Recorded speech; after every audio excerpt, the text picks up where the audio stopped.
Welcome to this sample audio clip, which comes from the Conversation series featuring Multihull pioneer Jim Brown. In this segment, Jim and Joe Farinaccio interview Olympic medal-winning sailor and sailmaker Randy Smyth. To find out more about this historic, multi-hull-oriented audio series, please visit us at www.outrigmedia.com.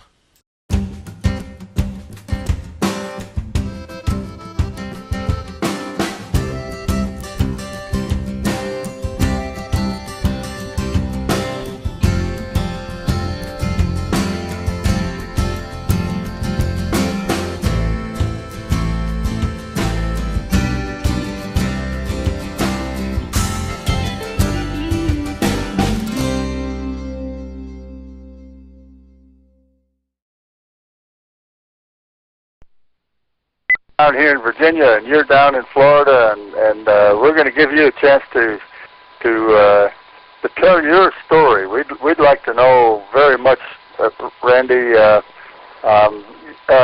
basics, how you got interested in sailing and in multi-hulls. But you've had such a sterling career as a racing sailor and sail maker that as we approach the end, I'm hoping you'll tell us what you're doing now and how you feel about the upcoming America's Cup. But we can start with letting the listeners know, probably many of them are in the same position that you were in when you got started. When did that happen and how?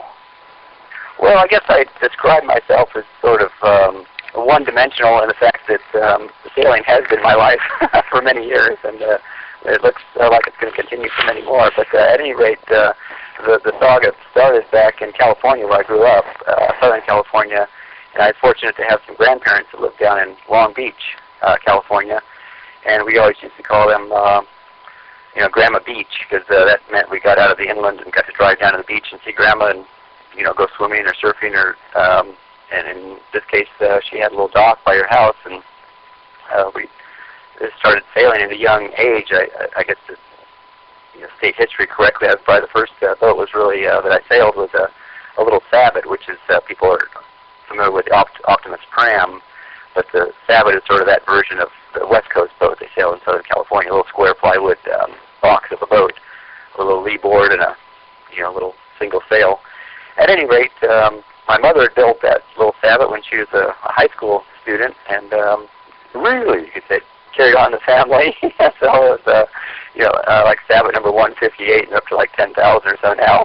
This is, it was an old boat when I started, Is it still around, Randy? Oh, it's funny you should ask, because I guess in my teenage years I wasn't unusual from a rambunctious, boy, and actually we ended up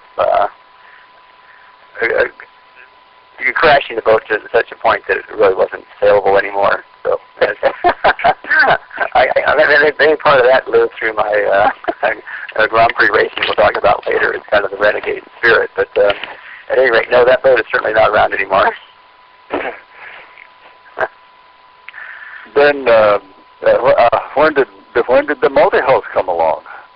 Well, of all things, the boat show, Long Beach Arena, they used to be a really large sailboat show there on the water, but in a building, and it was just packed full of boats. And one of the boats at the boat show was a boat called the Aqua Cat, precursor to Hobies and most everything else. It was a funny little triangular sail with two hulls, with kind of supported on aluminum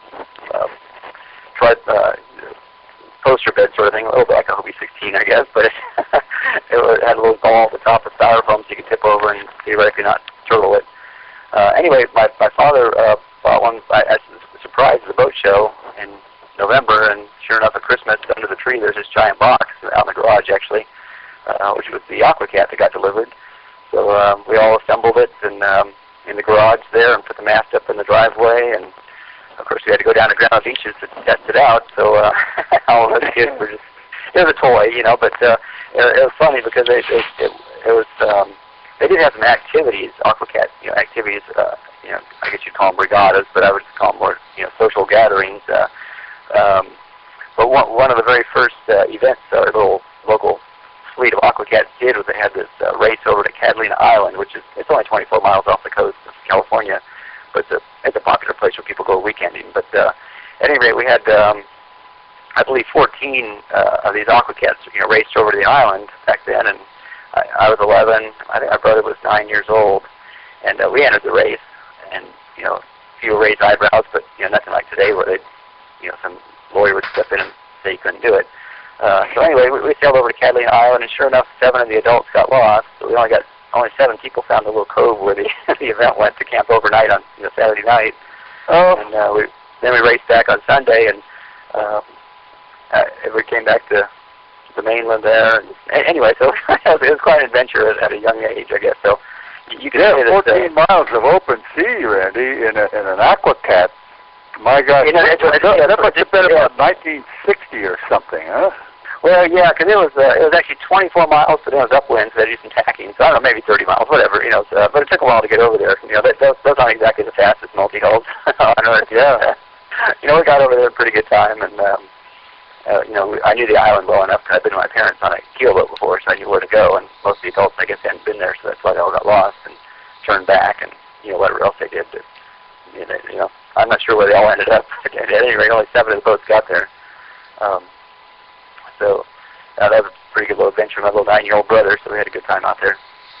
Well, it's a great way to start multi-hulling in an Aquacat. The last I heard, they were still making them, Randy.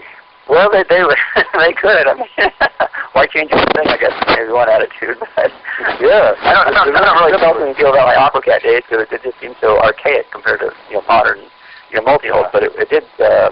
Even in its day, it was, I could go out and, Alameda Bay and Long Beach there and rip by all the monohulls, and you had the same old thrill you have in a relative basis today with a, good monohull versus a good multi-hull where you're still living by them, so. Yeah. You still have the same spirit, Yeah. Well, how did that lead to racing? You've been really focused on racing most of your life, haven't you? Yeah, well, they had those little adventure races for the Aquacat, but really I did stick with that little Sabbath and race that my mom's boat, and I graduated to a fiberglass one that I borrowed from a friend. And my most memorable one is we had a big race in Long Beach, California, called the Sea Festival, and it was a huge event. I mean, that's been like way over 100 Sabbaths in different classes and stuff. And at any rate, at my age, I won this trophy, and I'll never forget the trophy. I'm not really a trophy person, but this particular trophy stood out because, in fact, it was taller than I was. So, at a kid at that age, you don't forget those sort of things. I have a picture of myself by this, trophy. I'm looking up at it, So I did quite a bit of, dinghy sailing in the little Sabbath, and I guess you could say I sort of mastered that boat a bit. But then eventually you grow out of it and you start losing races because you get too heavy to beat the new young kids. So through attrition or whatever, you end up getting out of it. I think the turning point for me, if you're asking the next level of racing, I did do a lot of racing. Actually, my parents, we had a little Cal 24, and then we got a Cal 36, and we raced the Trans-Pac as a family twice, which is Los Angeles to Hawaii. So we did a couple of those. Really? Not too many families do that race, So it was kind of a kick to do that. I think that's a family. That's a family crew on a 2,500 mile race. Yeah, it was a long race. It was pretty fun because my dad's an engineer, so he was like, I'll call him workaholic for a better description of him, but he wasn't really much with a screwdriver or tools. He's a typical engineer, I guess you'd say. Skilled at what he did, but not skilled around a boat. Let's put it that way. So I was, 15 years old, so I was in charge of getting the boat ready for the Trans-Pac, which was, all the safety gear and all the checklists and all the new water tanks to put in and double lifelines or whatever, just getting all the sails ready. It was a big adventure to learn boat preparation. Obviously at a fairly young age, and I guess we got there, so everything went halfway right. We got second in our class. We did pretty good in the racing too. So I did a lot of keelboat racing locally there in California, which is a pretty active venue. And then I didn't like school all that much, so whenever there's like a race down in Mexico, they have a lot of races from the LA area down to Cabo San Lucas or La Paz or Mazatlan or Acapulco. I would always get a ride on one of those on the race and take a week off school, and I always enjoyed that more than doing my French class. Yeah. Well, gee, Randy, does that say to you that it's difficult for an adult to get into sailing? I mean, starting as a kid gives such an advantage in experience.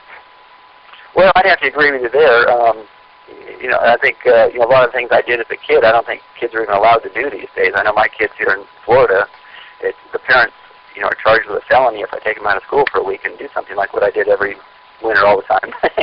Yeah. I guess they want the tax dollars for kids in school, but at any rate, it's a new time or different time than back then where you had, true freedom to, live on the edge, I guess. But you didn't feel like you're living on the edge. You're just, having fun. Ah, yes. Well, Randy, I must confess that I know very little about your earlier racing career in the big monos. Let's go on with it here now. Just tell us about what you've done. I don't talk about myself too much. I'm not too good about this. But basically, in essence, I was sitting around in a homeroom. A little 15 or 16-year-old in high school, and they always had the morning announcements. And one of the announcements was all things a job. You can flip hamburgers over here, do this or that. But one of the ads was for a sailmaker. And I go, sailmaker? Wait a minute, that's pretty cool. So it was this fellow, Rick Taylor, Taylor-Made Sails down in Costa Mesa. I immediately, got home after school and called up. Can I work there? And I think I was like a sophomore. He was expecting somebody with a car, like at least a junior, a 16-year-old or more. So I had my mom drive me down there for my interview, and it was kind of funny because this little kid walks in, and I guess since he advertised at high school, he wasn't expecting an experienced worker, but I think he was hoping to get an older kid that maybe had transportation at least. But at any rate, I was all enthusiastic, and we started talking. He goes, "Wait a minute, I think I know you." And I go, "Really?" And he goes, "Yeah, were you the one racing that Aqua Cat at the